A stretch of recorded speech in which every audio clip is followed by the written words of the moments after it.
देशवासियों, मैं सत्यप्रकाश नारायण, राष्ट्रीय अध्यक्ष जनतांत्रिक लोकहित पार्टी। आज मैं राजनीति में परिवारवाद के संदर्भ में कुछ बातें आप लोगों से करना चाहता हूं।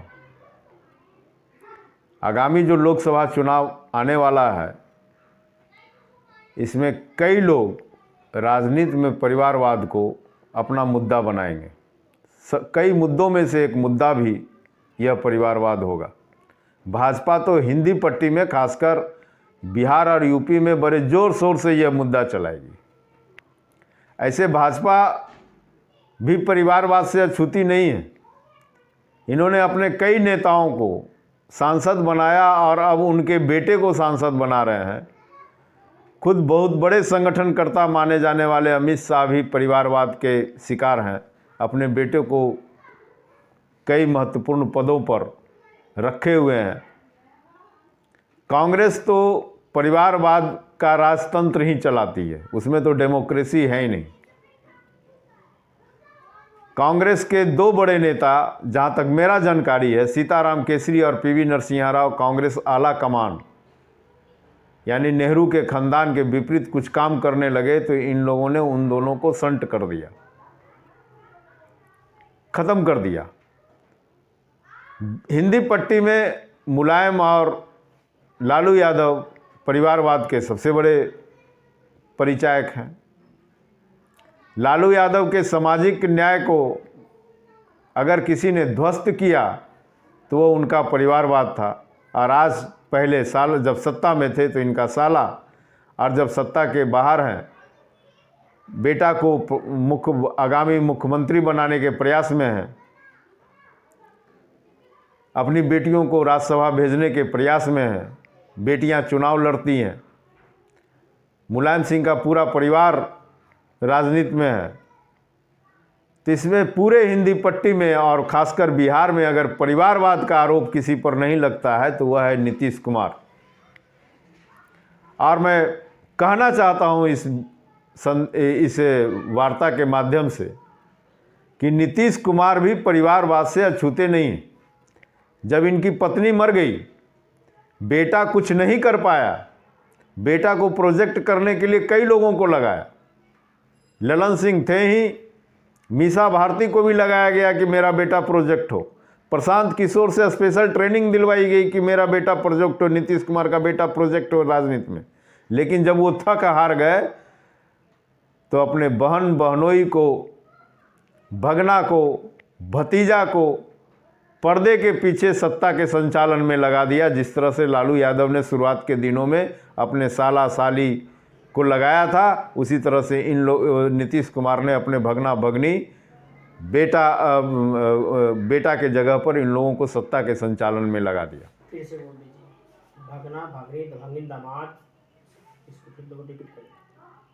इनके भगना भगनी भगिन दामाद सभी लोग आज सत्ता के संचालन में लगे हैं।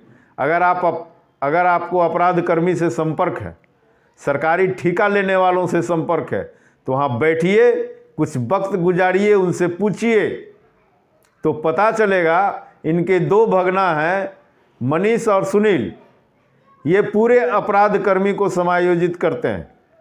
बड़े बड़े अपराधों में इनकी भागीदारी है।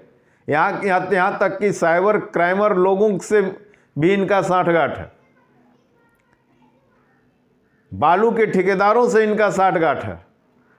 छोटे छोटे अपराध कर्मी को ये समायोजित करते हैं। मनीष और सुनील, इनका एक छोटका बहनोई है। छोटका बहनोई आरसीपी सिन्हा के बाद अपराधियों के ट्रांसफ़र पोस्टिंग में है। इनका एक भगिन दामाद है जो खुद बिहार सरकार का प्रशासनिक अफसर है, वह भी ट्रांसफ़र पोस्टिंग का जिम्मा लेता है। इनके भतीजे भी अब आ गए। जदयू ऑफिस में अगर पूछे कि मनीष भैया से मिलना है तो सब लोग बता देगा कि वह मनीष कौन है। तो ये पूरे के पूरे परिवारवाद को नीतीश कुमार पर्दे के पीछे से संचालित कर रहे हैं और यह भी अछूते नहीं। मेरा बस इतना ही संदेश है कि जहाँ भी परिवारवाद की बात आवे, आप काम की बात, रोजगार की बात, खेत खलिहान की बात करें। परिवारवाद से भारत का कोई भी दल अछूता नहीं है, न कांग्रेस, न भाजपा, न सपा, न आरजेडी और न नीतीश कुमार। इसलिए नीतीश कुमार के चिकनी चुपड़ी बातों पे नहीं आना है कि देखिए हम परिवार को राजनीति में नहीं लाए, यह बात उनका बेकार है। उन्होंने भी अपने कई मित्रों के बेटों को सांसद और विधायक बनाने का प्रयास किया, इतना तक प्रयास किया कि अगर कोई अपराध कर्मी है तो उसकी पत्नी सांसद और विधायक बन जाए। क्या यह परिवारवाद नहीं है? यह भी परिवारवाद की निशानी है। इसलिए नीतीश कुमार भी परिवारवाद से छूते नहीं है और उनके चिकनी चुपड़ी बातों में नहीं आना है। इसे राजनीतिक मुद्दा नहीं बनने देना है। काम की बात, रोजगार की बात और खेत खलियान की बात ही राजनीतिक मुद्दा रहे, यही मेरा संदेश है आप लोगों से। और अंत में आप सभी से मेरा निवेदन है कि सच्ची पत्रकारिता के समर्थन में आप अपना सहयोग राशि अवश्य प्रदान करें। आपके थोड़ी सी सहयोग से हमारा मनोबल बढ़ता है। अगर आप हमें सहयोग करना चाहते हैं तो यह हमारा स्कैनर है, इसे स्कैन करें जो चितरंजन कुमार के नाम से है और इसे डायरेक्ट हमारे खाते पर भी ट्रांसफर कर सकते हैं। हमारा खाता का डिटेल्स है नाम चितरंजन कुमार, अकाउंट नंबर 50 21 50 45 52 7। जी हाँ, 502150452527। बैंक का नाम है इंडियन बैंक। IFSC कोड है IDIB 000J055। Main branch Jehanabad में पड़ता है। दोस्तों बहुत बहुत धन्यवाद, आपने हमें सहयोग किया इसके लिए।